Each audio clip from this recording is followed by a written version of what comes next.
Investigators are still searching for answers following the mysterious death of acting legend Gene Hackman and his wife Betsy Arakawa and their dog. Officials in Santa Fe confirmed yesterday that the teams tested the stove in the couple's home as well as the water heater and the gas fireplaces. And they say they have found no significant gas or carbon monoxide leaks. They were the kind of couple people admired, not for their wealth or fame, but for their quiet, enduring love. Gene Hackman, a Hollywood legend, had spent decades in the public eye, yet in his final years, he sought only peace. Betsy Arakawa, his devoted wife, stood by his side, building a life together away from the noise of the world. To their friends and neighbors, they were the picture of contentment, two souls who had found solace in each other. But on a cold February morning, that perfect world shattered. Authorities arrived at their Santa Fe home to perform a welfare check, expecting nothing more than a routine visit. Instead, they stepped into a scene that defied explanation. Gene, unresponsive, alone in the mudroom. Betsy, lifeless in the bathroom, her body cold to the touch.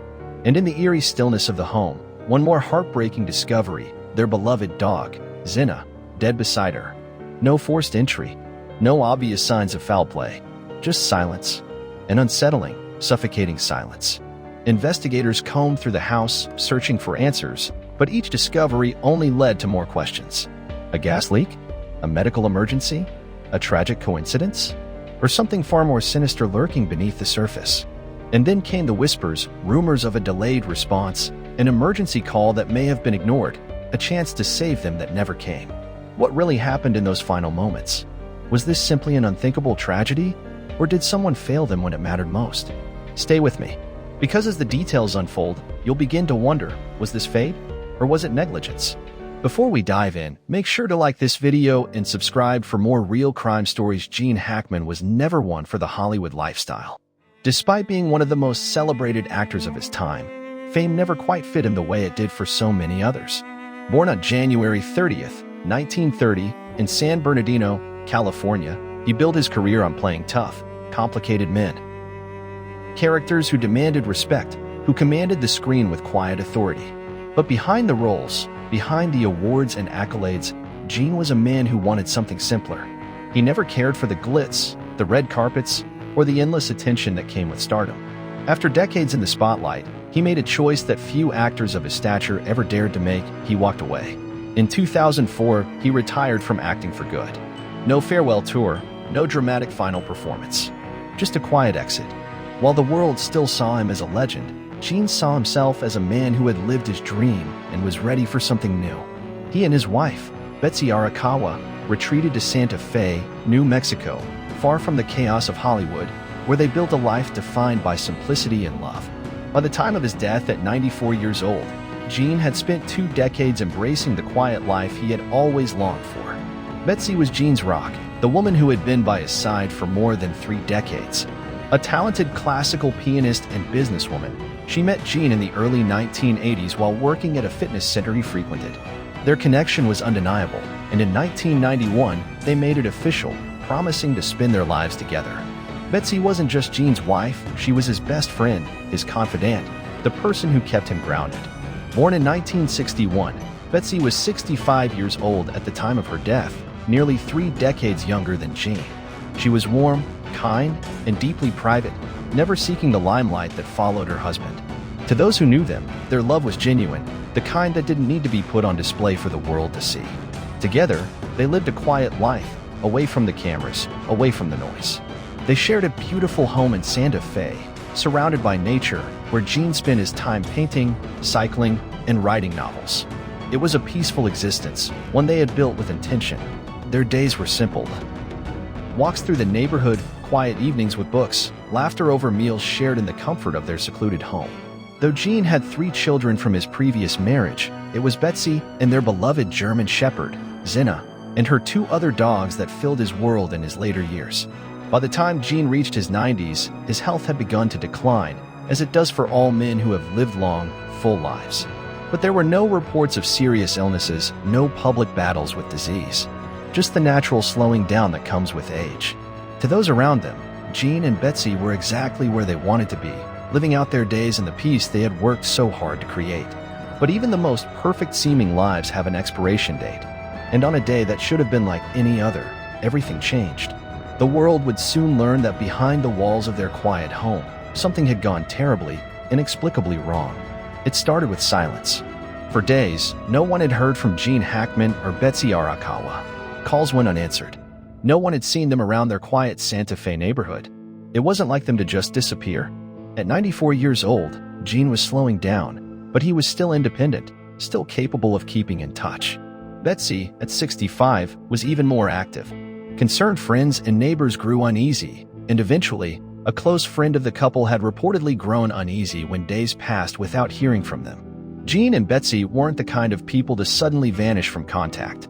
They lived a quiet, private life, but they always checked in with those closest to them. A missed call here, or there was one thing, but complete silence? That was different.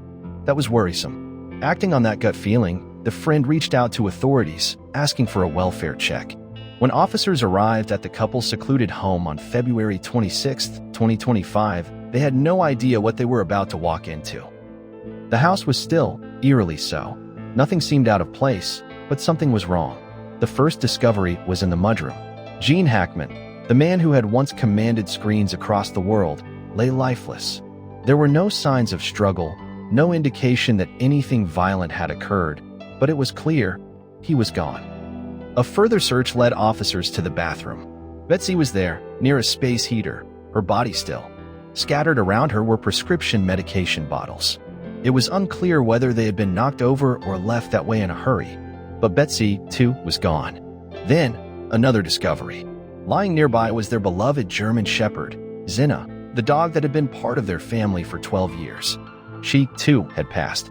But what truly sent chills through the responding officers was that they weren't alone in the house. In another room, two more dogs, Bear, another German Shepherd, and Nikita, an Akita Shepherd mix, were found alive but severely malnourished. It was clear that they had been left without food or care for days, possibly over a week. The timeline of events was already unclear, but then came an even more baffling revelation. Investigators determined that Gene had likely passed away on February 17th, 9 days before his body, along with Betsy's and Zinna's, had been discovered. What had happened in those 9 days? Had Betsy been alive after Gene's passing? Had she been trying to care for their dogs before succumbing herself?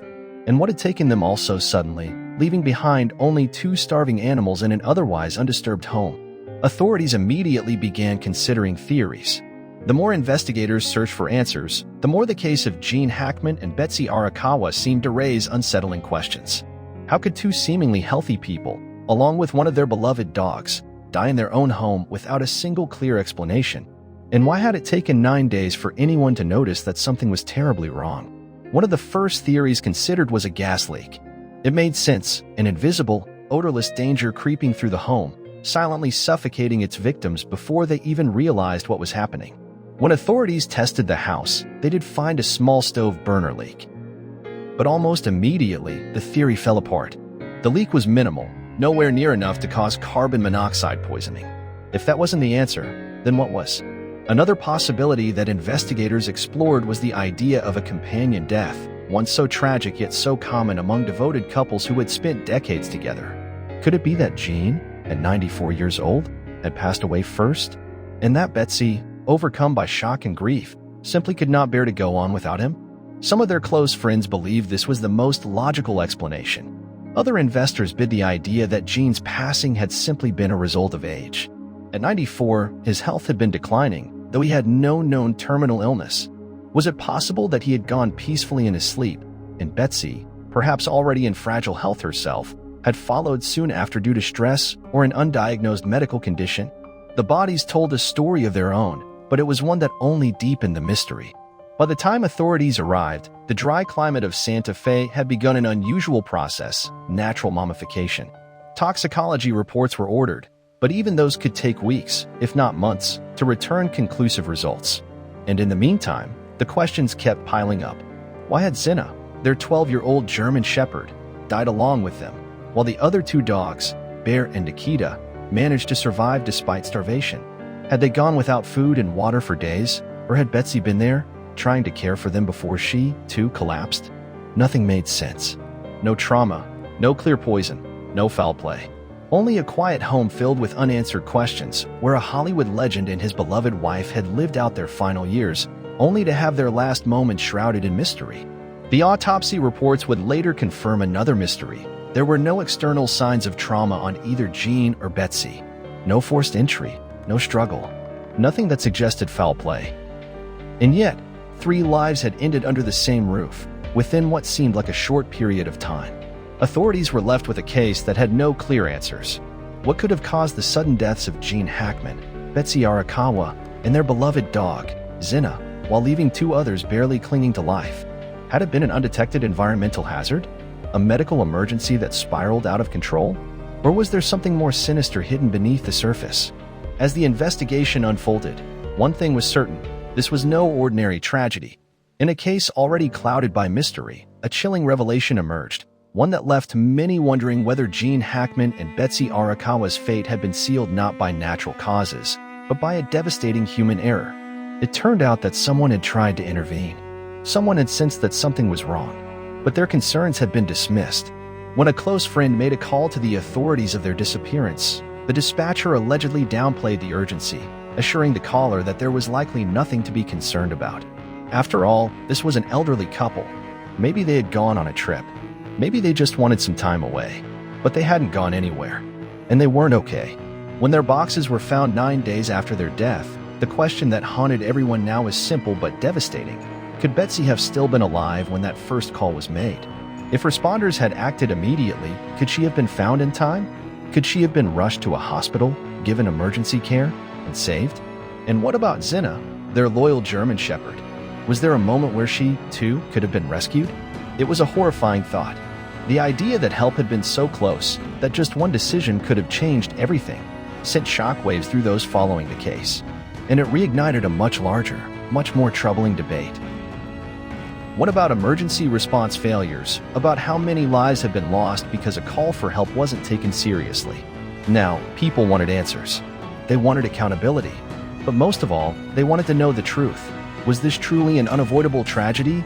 Or had Gene Hackman and Betsy Arakawa been failed in the worst possible way? News of Gene Hackman and Betsy Arakawa's deaths sent shockwaves through Hollywood and beyond. Fans struggled to process the sudden loss of a man who had shaped cinema for decades, a legend who had disappeared from the public eye but never from their hearts. Social media flooded with tributes, movie clips, and personal stories from those who had admired his work. The world mourned not just an actor, but an icon. But as grief spread, so did speculation. The details surrounding their deaths, the days-long delay in discovery, the unanswered questions about cause of death, the haunting possibility that Betsy could have been saved ignited a firestorm of theories. Was there more to the story? Some refused to believe that it was as simple as natural causes. Had there been foul play? A break-in gone wrong? A hidden struggle behind the walls of their quiet Santa Fe home? With no immediate answers, the internet did what it always does. It filled the gaps with speculation. Conspiracies ranged from outlandish to eerily plausible. Some believed Gene had been targeted because of his fame, despite the fact that he had lived in relative obscurity for years. Others latched onto the idea that carbon monoxide poisoning had played a role, despite investigators ruling it out. And then there were those who focused on the dispatcher's delay, suggesting that negligence had turned a survivable situation into a fatal one. Medical experts weighed in, attempting to bring reason to the chaos. Gene was 95 years old. It was entirely possible, likely, even, that his death was the result of natural causes. Betsy's passing, too, could have been a result of grief, stress, or even an underlying health condition. But without a definitive report, speculation continued to spread. Amid the noise, the family remained silent. No public statements, no interviews. They grieved in private, staying far away from the media circus unraveling around Gene's name. Close friends, too, refrained from speaking out, perhaps unwilling to add fuel to the fire of conspiracy or simply respecting the couple's lifelong preference for privacy. Meanwhile, Hollywood took a different approach. Tributes poured in from directors, actors, and industry figures who had worked with Gene over the years. His career was celebrated with retrospectives, re-releases of his greatest films, and heartfelt messages from those who had admired him both on and off the screen. Even in death, his legacy loomed large, a reminder of the brilliance he had brought to the silver screen. But no matter how many tributes were shared, no matter how many experts tried to explain the tragedy away, one question continued to hang over the case like a shadow. Had this been a natural end, or had something or someone played a role in the deaths of Gene Hackman and Betsy Arakawa? Even as time passed, the mystery surrounding Gene Hackman and Betsy Arakawa's deaths refused to fade. The public, desperate for answers, was left grasping at fragments of information, but none of them seemed to fit together in a way that made sense. How did both of them, along with one of their beloved dogs, perish within such a short window of time? Coincidence? Or was there a missing piece investigators had yet to uncover? Theories swirled, but no single explanation tied everything together. The minor gas leak discovered in their home was a tantalizing clue, but officials had already determined it wasn't enough to be lethal. Toxicology reports were still pending, the final hope for clarity in a case that had only grown murkier. Could an unseen toxin have played a role? A medication reaction? An undiscovered medical condition? Despite the speculation, investigators had little more to offer. The Santa Fe County Sheriff's Office continued its work, but without clear evidence of foul play, the case remained open-ended. No arrests, no suspects, no definitive cause. Just two lives, suddenly and tragically lost, and a cloud of uncertainty that refused to lift. For now, the world was left to wait. Wait for final reports, wait for official conclusions, wait for answers that might never come, wait for toxicology results, and analyze the collected personal items to determine the causes of death. Authorities continue to investigate all possible scenarios to uncover the truth behind this tragic event. But one thing was certain, no matter what the final determination was, the deaths of Gene Hackman and Betsy Arakawa would be discussed, analyzed, and questioned for years to come. A Hollywood legend was gone, and the mystery of his final days remained as compelling as any role he had ever played. Some stories fade with time, but others linger, refusing to let go. The tragic deaths of Gene Hackman and Betsy Arakawa are one of those stories, a mystery wrapped in the quiet solitude of their Santa Fe home. How could a man who lived a life so full, who left an undeniable mark on the world, slip away under such uncertain circumstances? And why did his beloved wife follow so soon after? The answers remain frustratingly out of reach. Investigators continue their work, piecing together the final moments of a couple who, by all accounts, were simply enjoying the twilight of their lives. But with each passing day, the likelihood of a definitive explanation grows dimmer. Was this just a tragic and untimely coincidence? A case of failing health, old age, and the cruel hand of fate? Or is there a missing piece, something overlooked, something yet to be uncovered? The delay in the welfare check casts a long shadow over the case. If first responders had arrived sooner, would Gene or Betsy still be alive? Or had the wheels of fate already turned beyond the point of intervention? The lingering uncertainty is what makes this case so haunting. No foul play has been confirmed, yet the circumstances refuse to add up neatly. Theories will continue, debates will rage, and those who followed Gene Hackman's legendary career will always wonder if his final chapter ended the way it was truly meant to. What do you think really happened inside the Hackman home? Was this simply nature taking its course? Or was there a warning sign missed, one that could have changed everything? If this case fascinated you, like and subscribe for more mysteries that leave us questioning everything we thought we knew.